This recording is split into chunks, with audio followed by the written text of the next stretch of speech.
every game has a bad spell that happens during the game, and it's like every season does. And I think the true test for a coach and for the players is, how do you get through that? Right. And how do you keep your guys focused to get through that?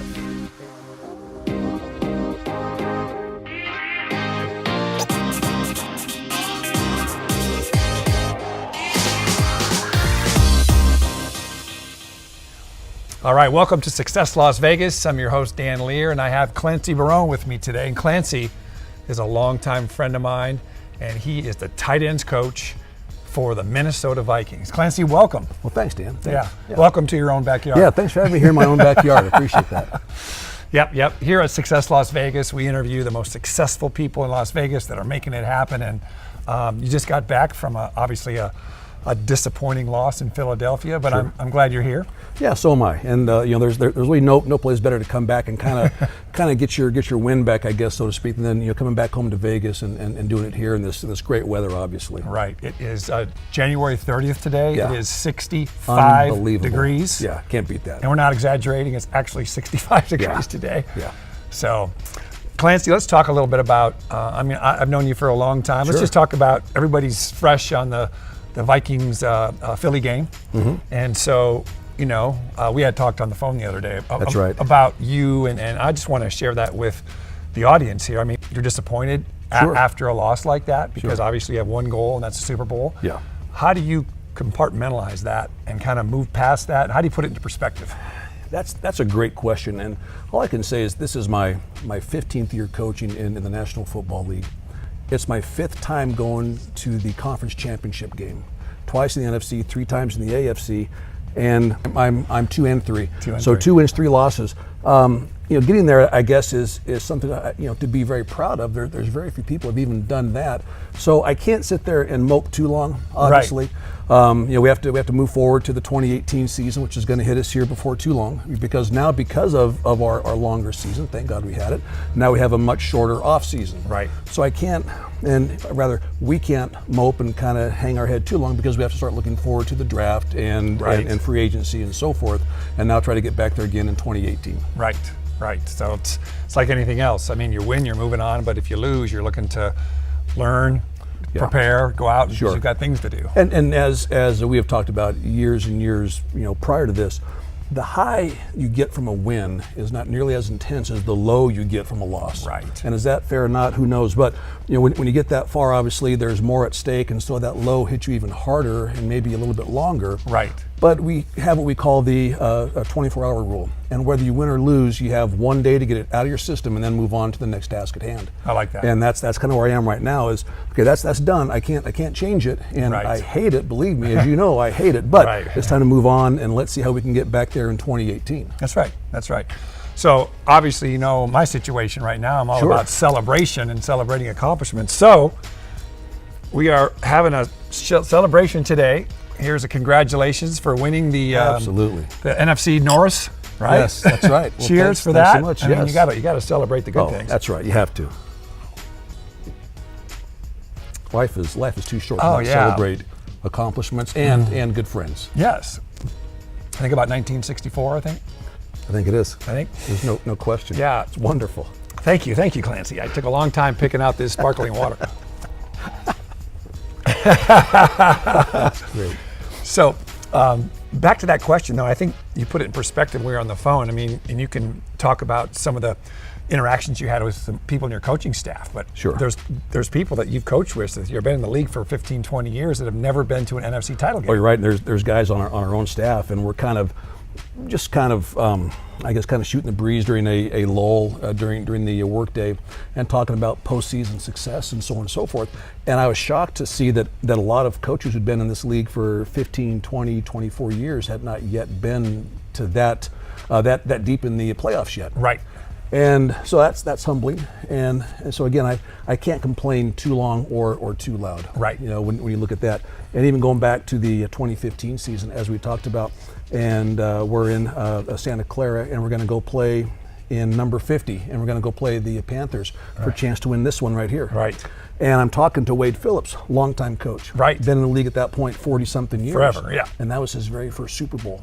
And Seriously. that was my second one in 3 years. Wow. And so I've been so fortunate, so blessed, I can't complain. Yeah, that puts it all in perspective. It sure does. Yeah, well, that's good. That's a great way to look at it. And it's when you're focused on what you don't have, it makes you feel worse anyway. Sure. You've had some incredible accomplishments, and you guys had an incredible year considering what took place. Oh, you're right. In week one, Sam Bradford had a career day. He's the NFC Player of the Week. Player of the Week. And somehow, some way, has a non-contact injury that didn't show up until probably 2 days after the game. Right. And realized that he couldn't play in week 2 against Pittsburgh. So out comes Case Keenum. Right. And then Case is going to be our starter for a while until Sam can get healthy again. Well, Sam never could quite get right. Right. All of a sudden, here comes week 4. We lose our starting tailback, Dalvin Cook. Right. So we're 2-2. Lost our starting halfback, our starting quarterback. And that's just on offense. Let alone we had issues on defense and also with the kicking game as well. And so at 2-2, I think you have to make that decision. Where do you go with your season? Right. And we had great leadership, starting with Coach Zimmer, Rick Spielman, our GM, and our players as well. And at some point, you kind of put your mind together, your mindset together, and you know what? We have to keep forging ahead and to keep trying to carve out win after win and see how far we can take this thing. Right. And after week 4, we lost one game. The rest of the way through, we lost one game. That's amazing. Until that fateful night in Philly. Right.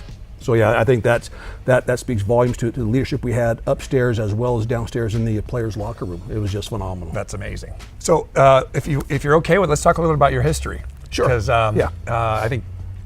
I've known you since you were back with the Atlanta Falcons. Yeah, so that's let's right. kind of go Way through back. the chronology of your coaching career. Sure. And so we can talk a little bit about that. Let's just talk about that. Well, I started off at Nevada, Reno. Played for the Wolfpack. Yeah. And I was there in 1981 and 82.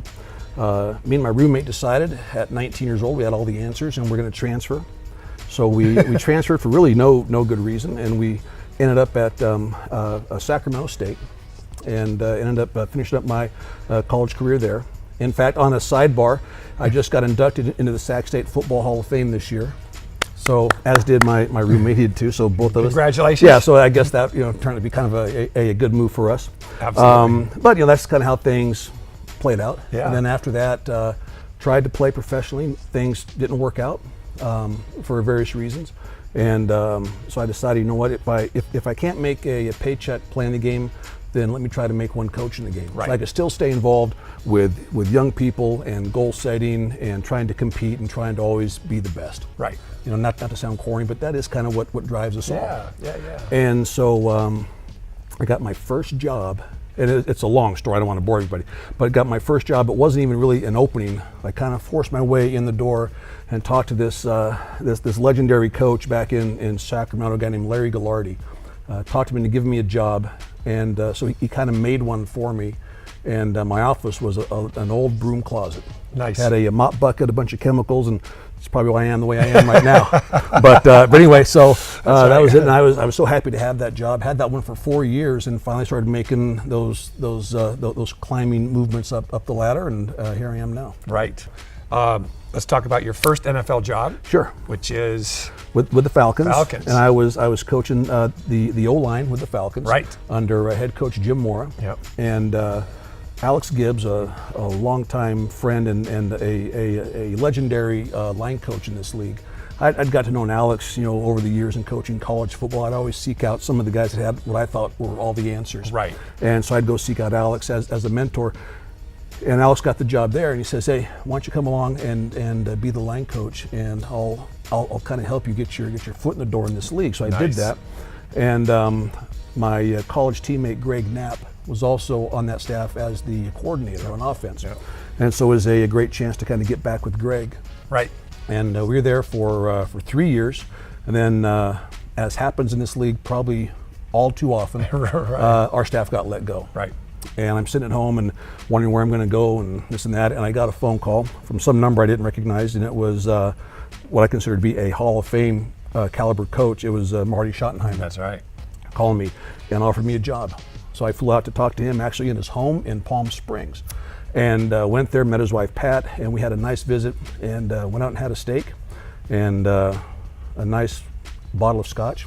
And during that time frame, Marty offered me the job. We got the whole contract worked out, and so it was a way to kind of keep the whole career going. Right.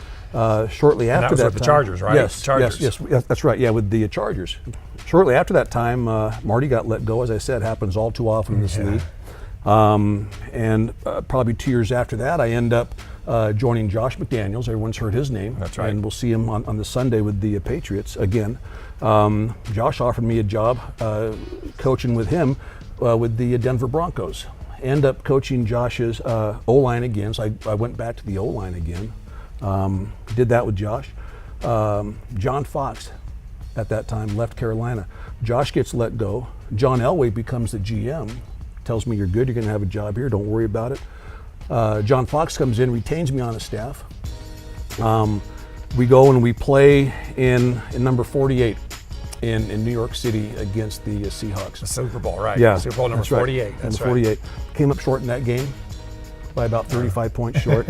And I remember. it was one of those nights. One of those days. Yeah, yes, one of those that you like to forget. After that time, about a year after that time, John left and went on, Coach Fox left and went on to the Bears. And I stayed on again to coach with Gary Kubiak, whom I have known for a long time. Gary and I worked together back in the early 90s, back at Texas A&M. Right. When I was there coaching the O-line. So I stayed on as Gary's line coach. And in year one, we won the world title. A year later, obviously there's more changes in Denver. Right. And this time it just felt right for everyone concerned. It just felt right for maybe a change in venue. Right. Maybe a different voice, things like that. Right. And got a call from my agent. Says, you need to go check out things up with the Vikings. So I did that. And 13 wins later, here we are. 13 wins later. Actually, I'm sorry. If you count playoffs, 14 wins later. 14 wins here later. we are. Yeah. Well, I tell you, I am a lifelong Vikings fan, and so you knew that back That's in right. the day. Oh yeah, so way my, back. My dad is from Minneapolis. I was born in Minneapolis, so when you got the job, that was like, oh my God, that was incredible. Yeah. So, of course, So you're wearing the shirt as well? Oh, so. my dad, yeah. Yeah. So this is a shirt that Clancy sent me.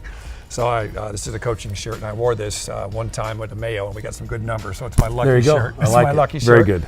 This last summer, took my dad up to the stadium and went through the tour and all that. Isn't that nice? It's amazing. Oh, it is. It's beautiful. And Clancy took me through the stadium, which was amazing. So one of the top, it's got to be one of the top Has to be. stadiums in the Yeah, world. I would agree. Right? Just Yes. technology and just how beautiful it is. Yeah. So. Just talk about, so you've been 14, 15 years in the NFL, and this is your fourth team, is that right? Fourth team. Fourth yeah. team. Fourth team. And so, professional coach, I've got friends, multiple friends, NBA coaches, and I've got you as an NFL coach, and I'll never forget years and years ago when my friend Steve Lavin was coaching the UCLA Bruins. That's right, yeah. And so I'll never forget, I'm up in his office, and he was just kind of shaking his head, just kind of chatting with me, and he goes, can you imagine the pressure of being at UCLA? Oh yeah. Right? Yeah, phenomenal, yeah. And he was just going, man, this is the only job that I know about that you get hired to get fired. Sure. That's what he told me. He goes, it's no just question. a matter of how long Yeah. that you can make your run. Yeah. And a lot of it doesn't have anything to do with the coaches, because it could be a talent situation, could be a number of things. a lot of things. Sure. So let's still talk a little about, I think everybody's interested about, being an NFL coach, Clancy, it's a business, Yeah. yet it's a sport, and you're dealing with people and personnel and emotions, and so, you're dealing with high paid players, right? And I'll never forget, some of my friends, the NBA coaches, are like, look, it's difficult to get guys to do things sometimes when they're making 3 times as much as the coach type Sure. thing, I don't know if it's like that in the football world, but the question I had is, you guys went through some adversity. You were 2-2, you lost your best runner. question, yeah. Bradford's already out. Yeah. How do you, like in the NFL world, are you working with your tight ends on making sure that their mindset is strong, or does that come from Zimmer with a big everybody type of thing, or is it both? Yeah, I think it's a combination. I think the head coach sets the barometer for the entire team as far as having the right mindset, being positive, helping the guy next to you, helping the guy behind you, offense helping the defense, helping the kicking game, and making it truly a team sport, Right. which I think it certainly is. Maybe the best team sport there is. But along with that, each coach is also charged with having his players also uphold that and kind of carry the coach's flag and move it forward. And so in our time that we spend one-on-one with our own position players, that's our chance then to make sure that we are also carrying that message through. Yep. And making sure that our players are staying positive. And that's true whether it was Case Keenum playing quarterback, Teddy Bridgewater, Sam Bradford, whomever. Right. That they have to still be positive and be a great teammate. Right. And every game has a bad spell that happens during the game. And just like every season does. And I think the true test for a coach and for the players is, how do you get through that? Right. And how do you keep your guys focused to get through that? And so, the big thing is just focus on your very next step. Focus on the very next word that you say, that you hear, the very next play, the very next technique. Let's not worry about the end result. Focus on the process. And if you focus on the process, then you probably get what you want in that end result. And I once heard Tiger Woods talk about something like that, and not to quote him directly, but it was like when he's putting, he's not worried about the cup, he's worried about the stroke, and he's worried about the process of the putt, not the end result. But if his process is right, he'll probably get the result that he wants. And so I guess for lack of a better term, that was our thing that we talked about the whole year, was just stay focused on the process on Wednesday, the process on Thursday, and so forth. Every player has their own process. And well, sometimes it overlaps, but some guys, they get a massage on Thursday. Some guys get acupuncture on Friday. Some guys do extra stretching or do yoga, whatever that might happen to be. But whatever that process is to get their bodies right so they can play at that high level on Sunday, then they have to stick with that. And that doesn't matter who's playing quarterback, who's playing middle linebacker, who we're playing on Sunday. Is it week 5? Is it week 25? Whatever it is, we have to stay with that same process every week and every day of that week to get to where we want to go when it's all said and done. That's exactly right. Well said. Well said. So I've got a question about success. Okay. I interview all types of people, Clancy, from CEOs to football coaches to real estate agents, and I'm all about success. And so, I look at what you've accomplished. There's 32 teams in the NFL. Yeah. Is that correct? So you're one of 32 head coaches for tight ends, basically in the world, in the NFL, which is the most popular league in the world. Sure. What do you think has allowed you, you talk about certain attributes people have, right? What do you think's allowed you to do what you're doing? Because it's quite competitive. I mean, it's not like Absolutely. people don't want your job. Sure. So what are the attributes that you have that you feel allowed you to do what you're doing right now? I wish I could just point to one. Right. I'm not saying I've got a lot of attributes. I don't have any attributes. Believe me, it's just nothing to brag about. But there's some things. Number one, and I've mentioned this to people, 20 years from now when we have some reunion and I'm old and gray and whatever else, and when I come home and people say, yeah, there goes Coach Barone. And if they say nothing else, if they say, he was a really good guy. If that's all they say about me, then in my mind, I've had great success. Yeah. Because I have touched their lives, either whether it be someone that I worked with as a coach, a guy who was a ball boy, a manager, ticket manager, a player, whatever it is. Right. If they say, Clancy was really a really good guy, then that's been a great success for me. Right. And that's always kind of been in the forefront of how I interact with everybody. And try to always keep that in mind. Being humble, obviously, I don't know why I wouldn't be humble. I have really nothing to not be humble for. Come from very modest beginnings, and if I keep that in mind, that's never going to be a problem. Right. And it doesn't matter how much success I have or my players have, to kind of keep in mind, it can all be gone like that. Right.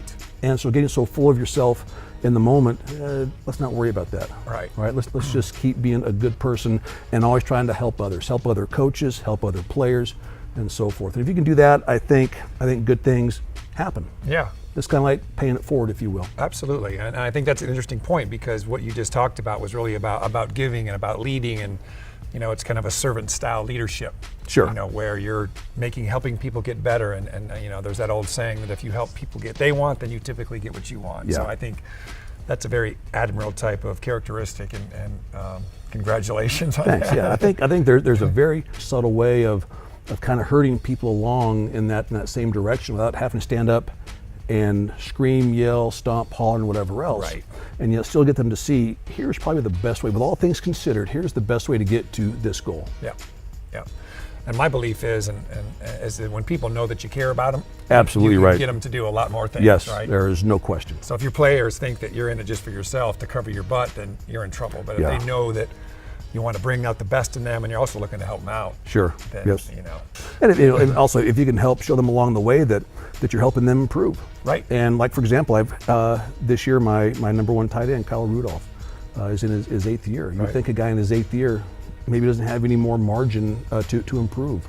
But he did in all aspects of his game, and he told me that on many different talks that we had during the week. You know, hey Clance, I really feel like I'm getting better at this. Guys in our front office say, you know, Clance, I really feel like he's playing the best that he's played in 8 years in this area or that area and so forth. Right. And once a player realizes that, I think trying to get guys motivated Right. is easy. That's right. And it's, you know, lack of a better kind of drink the Kool-Aid. That's right. And just keep marching forward and understand that I'm going to get you to where you want to go, and I will find ways to get you better, but just believe in what I'm telling you. Yeah. And we'll get there together. Yeah. Well, I would think if I was a tight end and I saw your roster of tight ends that you've used to coach, that you coached in the past, that would get my attention. That's all luck, Dan. Right. All Well, luck. but it is what it is. Yeah. So let's talk about Sure. who's your tight end at Atlanta. I had Algie Crumpler. That's right, Algie. One of the, really, let's call it what it is, one of the best ever. Yep. They don't make them like Algie anymore. They don't. Right. I'm not sure if it's legal to make guys that big, that dynamic, explosive, physical, had a mean streak like you wouldn't believe. But the game has changed. Here's the thing. When Algie was growing up playing football, he also played linebacker. He also, in track, he was a shot and disc guy and so forth. He was more of a gritty, down and dirty, aggressive kind of a guy. Yep. And a very tough-natured guy. Yep. Well, nowadays, tight ends are, they're backup quarterbacks who couldn't see the field in high school or college, so they got demoted to tight end. They're the big receivers, not quite fast enough to play slot or too big, so they got demoted to playing tight end. And or maybe a lineman who was just too skinny and he had to go. So it kind of became where everyone kind of settled into being a tight end, or a guy who never played football before, Right, and just played basketball. Yeah. And I've had 2 of those guys go to Pro Bowls. One's going to be a Hall of Famer, Yes. who never played football really, and they just played basketball. But because they're athletic, they're competitive. Yep. So that whole dynamic, and probably, I would guess, above any other position in the NFL, this one has gone through so many dramatic changes as far as the type of person that you get to Right. play that role has changed so much in the last 15 years. That's right. That's right. Especially the whole offense has changed, right? Oh, the last no 5 years, question. right? Oh my gosh, yeah. So Algie Crumpler at Atlanta. Who is it? I had Gates, Gates, with the Chargers. He's a Hall of Famer. Oh, absolutely right. Yeah, Right. one. I mean, Still playing. obviously, yeah, still playing, and at a very high level. Right. And I mean, he's one of the best, if not the best. Right. You know, and you can't take much away from Tony Gonzalez, whatever else, but you know, I would think that Gates has to be in that same conversation. Without question. And a great student of the game, and a true pleasure to coach. Right. After that, I had Julius Thomas, who played 1 year of college football at powerhouse Portland State. Denver, yeah, because you introduced me to him on the sideline. That's right, Yeah, that's I remember right. that. He was in street And- clothes at the time. Yeah. Exactly, and he came in. Here's kind of the funny thing with this whole story is, I saw him at the combine, and you know, he's got some great natural movement skills and everything else. He's so fluid, and so I asked John. I always say, you know, can I go up there and work him out? If important, says, yeah, go ahead. So I'm sitting in the coach's office up at Portland State talking to Julius. And if I would have closed my eyes, I would have sworn I was talking to Antonio Gates. In the way that he saw space, in the way that he saw the game, the way that he talked about movement and setting up players for various routes and so on and so forth. And it was amazing. A guy that didn't really know football, Right. really didn't know football, and playing at a very small level, college, whatever, that he had those types of thoughts, but it also came from his background playing basketball. Right. And much like Gates, Julius got his team into the tournament, Right. and with his college basketball team, and so we drafted him. I said, John, look, if you can draft him somehow, some way, draft the guy. I think you'll be happy with him in 3 years. Yeah. He says, all right, Clance, I'll give you and him 3 years. All right. Nice. Yeah, pressure's on, right? So year 1, he comes in and breaks his ankle, and so he's on IR. Right. Comes out year 2, and he's still not quite right, getting his ankle back going again. Comes out year 3 and breaks a single season touchdown record for tight ends for the Denver Broncos. Right. And goes to his first Pro Bowl. Right. So thankfully enough, it was right on year 3. Yeah, right. And then of course, you know, year 4 is even better for him, and so on. And then he went off and made great money elsewhere with Yeah. Jacksonville and Oh, he went to Miami and so Jacksonville, forth. that's So, Yeah. but and a great young man and a guy that, and again we talk about, how do you keep these guys motivated? He was so easy to motivate because he was just a sponge, and he wanted to learn everything. And he would be in my office at 5:30 in the morning trying to get more answers so he could be Wow. a better player. And then when you see how he progressed on the field, it was just amazing. What a great story. That's amazing. And then obviously now with Kyle Rudolph, and a guy who had got to the Pro Bowl in his second year in the league. And usually when that happens, and the guy that's drafted high like Kyle was, you'd think it's going to be a year by year thing. An injury started to mount up and had a rash of bad luck in there somewhere. And so 5 years went by and had no sense for the Pro Bowl. And then this year, obviously, wins help a lot. Wins solve a lot of problems. That's right. And his stats are up and things like that. And he's playing at a very high level. And he's back in the Pro Bowl. So very proud of him. Yeah. And the time that we get to spend together. Yep. Well, the whole team was incredible. Oh, it was. It was I phenomenal. mean, just a great year for you guys. So Clancy, I put out a little feeler on Facebook and said All right. I was interviewing you today and Good. asked some people if they had any legitimate questions. And All right. So I'm going to read one to you. All right, read them off. Actually from a guy named Leo. right. And then another friend of mine asked kind of the same question. Scott Brookover, my old Okay. friends in Atlanta. Sure. Let's talk about the quarterback situation. All right, yeah. Is it Bridgewater? Well, let's talk about this first. Okay. One of the guys asked, is it going to be Bridgewater or Bradford? What about Case? I know, that's what I thought. I was see you left out of that conversation. I know. Yeah. So here's a guy who just took you guys to the NFC Yeah, Championship. sure. And then the question was, who's it going to be, Bridgewater or Bradford? And I thought that was interesting. Yeah. Right? Yeah. And I think a lot of people think that way for some reason. I don't know why. Case obviously has proven himself. I think his record this year as our starter was 13-3. Not bad. He missed the opener, and that was it. But or 13-4, whatever his record was, it was phenomenal. Yep. And one worthy of him being a starting quarterback in this league moving forward. Yeah. So what is his situation? Did he do a one-year deal? Is he now? For I'm not sure about everyone's contract. I know what mine is, which is most important to me. I gotta call it what it is. I'm not sure, but I know this that Case will be starting for somebody next year. Sam will too. Teddy will too. Is that are they all going to be with us with the Vikings? I don't know that. Someone with a bigger office than mine will get that whole thing figured out. No question. Yeah. No question. And I knew that wasn't up to you, but I thought it was an interesting It question. is, yeah. Just because you've got three quarterbacks. Yeah, they left Case out of that entire equation, which is not fair. Yeah. Yeah. Well, let's just talk about Teddy real quick. The guy got hurt. Some people say would never play again. You get to see him at practice every day. Oh, yeah. You get to see first of all, I heard he's a great kid. Awesome. Tell me about his work competitor. ethic. Tell me about what you see. Obviously, I know more about what I hear than what I see because I'm more focused on my guys. That's true. But from what I hear in the weight room, the guy is tireless.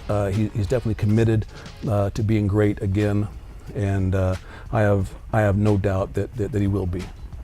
And watching when he came out and he was running scout team for us and whatnot, he looked perfect. That's amazing. So yeah, I have no worries about him or his future along with the other two as well. Yep. Jennifer and I came out to the Green Bay game. That's right. Yeah. We had dinner and he had just started practicing, I think, a little while ago. That's and right. He Yeah. had said he looked pretty good, and Sure I was did. just amazed at that because I didn't Yeah. know if he was going to be able to even. It was such a bad injury, just my horrific. God. And then came back to our training staff. They did a great job with the guy and our strength staff and so forth. And now he's able to compete and actually got some playing time late in the game against Cincinnati. Wow. And I got in for I think 4 or 5 plays there just to kind of get his feet wet again and whatnot. And the stadium just went crazy. It was amazing. Yeah. Okay, Clancy, let's have a little fun here. We're going to do a word association game with football players. All right, So whatever pops up, let's say. make it easy on me. Yeah. All right. Best quarterback in the NFL. Currently or of all time? Currently. How do you bet against That's a Tom tough one. Brady? It is, but how do you bet against Tom Brady? Because he's just shown over time. It's having that level of greatness year in and year out over almost 2 decades now. Yes. And so of all of the current quarterbacks taking snaps, Yep. it's hard to say that he's not the guy. The interesting fact and the connection, Tom Brady, Aaron Rodgers, and myself, is that we're all from Northern California. That's How about right. that, huh? That's awesome. Not bad. Well, there you go. See, greatness all from Northern California. Good stuff right there. Yeah, that's not bad. How about so? As a coach, you're down the field, you see a lot of things. So who's the meanest? I see too many things. Yeah. I don't want to talk about all of them. Who's the meanest player that you've seen in your coaching career? Gosh, it's hard to say because the names are going to escape me right now. Sure. Yeah, he's Brian Cox. Brian Cox. Brian Cox. Mean, nasty. Really? Yeah. Tough guy. Is he? You can look at like our guy that we have playing for us, Linval Joseph. Yeah. Big, athletic, yeah. nasty guy. Yeah. He's a big guy. I'm just thank God he likes me. So if I just kind of keep that going, I'll be okay. Yeah. Right. How about the best DB right now in the NFL? The best DB, I think we have at least one of them. I do too. I think that rookie with the Saints is going to have a great career. Sorry to say that we'll have to play him probably in the playoffs more often. Yeah. But there's so many great guys out there. There are so many. But I think because I see him every day, but I would think that ours has to be one of the best of the best. Yeah. And plus he's so tall, he's so long, and he has so much. He has great range, great ball skills, things like that. So, So Clancy, I think people would be interested to see what's the off season like for an NFL coach, right? Because Sure. people might think that you're lounging back here all summer, but that's not the way it goes. That'd be nice, wouldn't it? That's not the way it goes. I'd love that. Yeah. So let's talk about what's happening from here on out. It's January 30th, and what do you do over the summer until you report back to camp? Well, the thing is when we use the term off season, I think that's more in reference to how we kind of break up our calendar, because there really is no off season. And so right now, even though our season's over, I'm back in the office on Monday the 5th. I've got, Coach Zimmer gave us 5 days off, and so we'll take it obviously when you get that. So I got to come back here and kind of get the batteries charged up again, and get this great weather and actually see the sun and not to wear a coat outside for the first time in a while. So I'll take that. But now we're going back and we have to get everything ready to start studying the current NFL free agents. And it's always trying to get your roster better. And so then we have to look at every potential, like for myself, every potential free agent tight end. I'll help also evaluate all of our linemen because of my line coaching background. Right. So I always tend to help out with that as well, and try to lend my years of doing that, and have some extra eyes on the linemen out there, so we can try to see which guys can we bring in with our salary cap. Right. To make our roster better. Are they better than what we have? Is it going to be an upgrade? Whatever else the case might be. You have to always look at injuries on your own roster, age, things of that nature. So there's a lot of things that kind of go into it based upon. You said, well, he's really good. Okay, but how does that fit into the the long-term scheme of things? And then along with that, coming up here in February, really soon, is the scouting combine in Indy. Okay. And so there's going to be hundreds of college players there. So again, it's a process of going there and talking to these guys, trying to interview them, see what their background is, see what their mindset is, see what their learning curve is. Do they have what it takes mentally, as well as you can see all their traits just watching game film. Right. But to see if they can actually handle the whole mental part of the game in this league. Right. And so we get 3 days, I guess, to be around them to get our best idea of can they or not in that situation. Again, I'll be doing that with the tight ends mostly, but also helping out with the offensive line moving forward. And then it's coming back and trying to grind on all the film. And imagine that, taking every tight end and even the lineman in college football, every senior, and looking at all their tape, every game, and trying to have a grade so you can evaluate, okay, this guy helps us because of these reasons, this guy doesn't because of those reasons, and so on and so forth. You kind of get your Christmas wish list, I guess, if you will, and then it's traveling across the country, kind of crisscrossing here and there to go work these players out, like I did with Julius Thomas, and sit there in the office and talk football with these young men and kind of see really what they do know, get a feel for them as a person, as a young man, because all that stuff kind of factors in. And then we'll start our off-season program with our players shortly after that time. So again, we're very thankful that our season went longer because of postseason, but we have to adjust our calendar because now we're really 3 weeks behind with everything. Wow. Along with that, we lost our coordinator on offense. That's right. Is now the new head coach for the New York Giants. That's right. And so right now, are we going to be running a different offense or keeping the same offense? So that's got to factor into that whole time frame as well. So calling it the off season, that's really a title that doesn't apply to us. It's just a way to kind of mark the calendar with those terms. But we have to get the playbook figured out as well, and then how does that fit our players? And then we'll start all of our workouts with our spring training, if you will, with our players, and that'll take us all the way up through the middle of June. And then at that time, we'll have some time off, and that is my favorite time in Las Vegas is June and July, when it is just Chamber of Commerce weather here. Oh my gosh, yeah. Yeah. I'll be right here in this pool. Yeah. Yeah. Well, I was happy that you got to enjoy some of this type of weather. Oh, I know. So am I. Last summer you were here and it was burning. Oh, no question about it. It's just gorgeous. Yes. Yeah. Oh, it's awesome here. A couple weeks off over the year, right, with a vacation. But other than that, you're going to work like pretty anybody much, else. Yeah, it's pretty much around the clock. And like when I leave here in late July, my next day off doesn't come until after we get as far as we get in the playoffs. Right. And that's kind of what you sign up for. What you sign up so, for. Big deal. Just don't think about it. Don't talk about it. Ignore it, and just move forward, and make the most of it. Yeah. But I wouldn't have it any other way. I promise you. Well, you love the game too. So I think that. The game, and also the guys that I get to work with day in, day out, the players, the coaches, the people in the offices, whatever else. Yeah. Yeah. People talk about, it'd be great to be an NFL coach or a college basketball coach, but I believe you have to love the game so much to do that, because it's got to be the driving force for you. Yeah. But like I have high school friends, college friends, and they are just diehard fans of whatever team that they grew up with. Yeah. And I can't be a fan anymore. It's my job. Right. And I have to root for the team I'm working with. Obviously, it's kind of a no-brainer, but it's amazing how many of my old high school friends, hey, go Raiders. I mean, really? Right. Well, I mean, this is my career we're talking Right. about. But I get it. That's what makes fans so great. Yeah. They're so passionate. A lot of it is when and they say when you love what you do, you don't work a day in your life. That's obviously that old saying, and I do believe that. Yeah, I do believe that as well. So before we go, I got to take a look at this ring. This Barone Super Bowl 50 ring. Look at the size, ladies and gentlemen, of this ring. Holy cow. That's a beautiful ring. And this is the only time of year, this and any other special event, because this is Super Bowl week coming up. Right. And so it's a time to bring it out. And it's only 2 years old. Right. So I was kind of hoping to get more to add to that collection.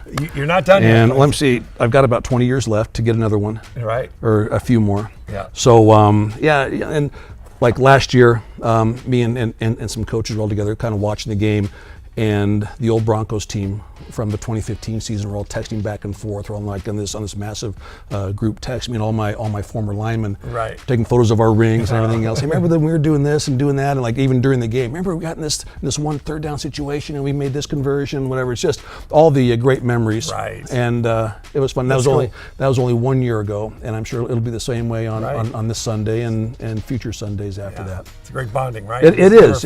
Well, it's such a rare club to belong to. That's right.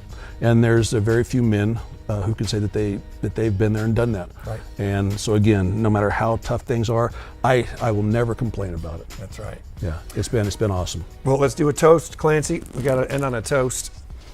So, 1964, you said? 1964, I believe. Beautiful. Cheers. Cheers as well. Here's to the Vikings. Here's to a successful year. Here's to Clancy. And great friends. Yes. Great friends. Whoa, I mean I that. about Well, that's all right. 64 on you. That's all right. Cheers. 64.